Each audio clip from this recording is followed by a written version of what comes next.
এই একটি জায়গা খুবই সুন্দর।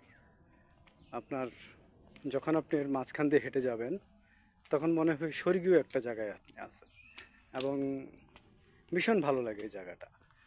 আসতে পারেন, কারণ এই ধরনের জায়গা আসলে অনেক ফাঁকা, অনেক জমি নিয়ে করা। আপনার সারাদিনের কর্মব্যস্ততার যে ক্লান্তি, সে ক্লান্তিটা এখানে দূর করতে পারবেন। এবং মাঝে মাঝে মানুষের জীবনে আসলে আহ, খুব প্রেশার যায় এবং আহ, মানুষ খুব কনসিডারেট হয়ে যায়, মানে কাজ করতে করতে করতে করতে একটা সময় সে খেয়ে হারায় ফেলায়। একঘেয়েমি জীবন থেকে আলাদার একটা সুযোগ পেতে এই জায়গাটায় আপনি আসতে পারেন। এবং মানুষ তো কর্মব্যস্ত, কন্টিনিউ সে কাজ করতেছে। কন্টিনিউ কাজ করার পর তার একটা আলাদা একাকিত্বের একটা প্রয়োজন পড়ে। একাকিত্ব তো একটা জীবন, সমস্ত কিছুর ব্যস্ততার ভিতরে সন্তান, ছেলে মেয়ে, বউ বাচ্চা, সংসারে যাবতীয় সব কাজ, এইসব কাজগুলোকে ছেড়েও আপনি যখন এখানে আসবেন তখন আপনার একটা রিল্যাক্স ফিল হবে এবং এই রিল্যাক্সটাই আপনার কাজে লাগবে। যেমন কর্মশেষে একটা ঘুম প্রয়োজন, সুন্দর একটা ঘুম যখন আপনি দিতে পারবেন পরদিনের কাজটা আপনার ভালো হবে। যদি কোনো কারণে আপনি ঘুমোতে না পারেন, পরদিনের কাজটা দেখবেন খেই হারিয়ে ফেলবে। তো এই খেই হারিয়ে ফেলানোর জন্য আমার মনে হয় প্রতি মান্থলি অন্তত একটা বার মানুষের বাইরে বিচরণ করা উচিত। এবং মান্থলি না হোক তাহলে 14 দিনে হোক, 14 দিনে না হোক 1 মাসে হোক, অন্তত মান্থলি একটা আপনাদের ঘোরা উচিত। আর সেটা ফ্যামিলি নিয়ে হতে পারে, একা হতে পারে। আপনি একা আসলেও যে আনন্দ পাবেন না তা না, তবে জীবনকে আনন্দিত করার জন্য আপনার নিজের মন মানসিকতা যথেষ্ট, দৃষ্টিভঙ্গিটাই যথেষ্ট। আপনি যখন দৃষ্টিভঙ্গি দিবেন, কেউ আপনার সাথে না থাক, এই প্রকৃতি আপনার সাথে আপনাকে সঙ্গ দিবে। আর প্রকৃতি যখন আপনাকে সঙ্গ দিবে তখন বুঝবেন যে সত্যিকার একটা সঙ্গ, এবং কি আপনি আপনার চিন্তাধারাকে আরও গুরুতরভাবে খুব নিবিড় করতে পারবেন এবং খুব গভীরে চিন্তা করতে পারবেন। যখন দুনিয়ার সমস্ত কোলাহল, সমস্ত কিছু ছাড়িয়ে আপনি একটা নির্জন জায়গায় চলে যাবেন। এটা আমাদের ধর্মের ব্যাপার বলেন, ধর্মগুরু বলেন, যে কোনো ধর্মের ব্যাপারে তারা দেখা গেছে অনেক সময় খুব গোপন জায়গায় চলে গেছে এবং সারা পৃথিবীর থেকে দূরে সরে আসছে।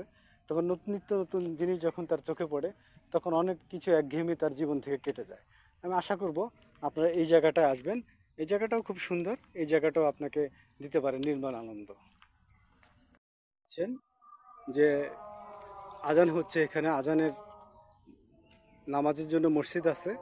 যারা ধর্মীয় প্রাণ তারা মসজিদে নামাজ পড়তে পারবেন। আর দেখেন এখানে লেখা আছে, অশ্লীল ও আপত্তিকর অবস্থায় বসা দণ্ডনীয় অপরাধ, অশ্লীলতাকে পরিহার করবেন। প্রথমকার ভিডিওটা আসলে আমি ধরে রাখতে পারিনি, কেননা আমি এই কুকুরটা আমাকে ভয় পাচ্ছিল। এবং দেখা গেছে যে আমি দুটো সিঙ্গারা এনেছিলাম, ভেঙে ভেঙে যখন তাকে দিলাম, আস্তে আস্তে সে অনেক দূর থেকে আমার কাছে আসলো এবং কাছাকাছি আসলো। আস্তে আস্তে সে খাবার খেতে শুরু করলো। এবং এই যে দেখেন আমি তাকে এখন চলে যেতে বলছি, কিন্তু তারপরও সে টাটা দিচ্ছে। তারপরে সে খাবারগুলো, যে অতিরিক্ত খাবারগুলোর সময় সে আসে নাই, ভয় পেয়েছিল, সেই খাবারগুলো সে খুঁজে খুঁজে খাচ্ছে এবং আমাকে প্রায় ভয়ের মাত্রা থেকে কাটিয়ে দিয়েছে। তো যখন আপনারা কোথাও বসবেন, আড্ডা মারবেন, তখন এতটুকু খেয়াল রাখবেন আপনার খাবারের প্রতি বিভিন্ন জীবজন্তুর হক আছে।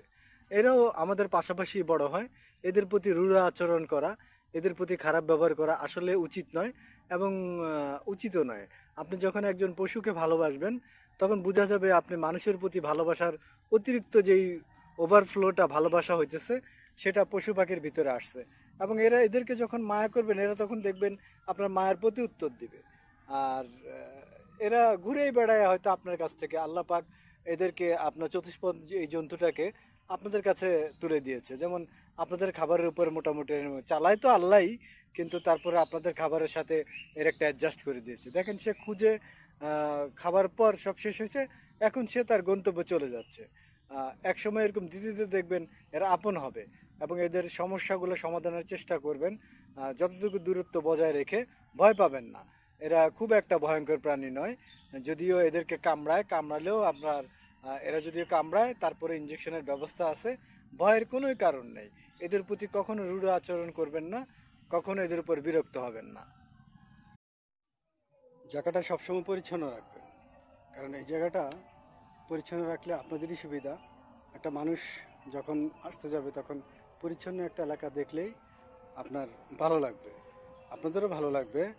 এই জন্য সবসময় পরিষ্কার রাখার চেষ্টা করবেন।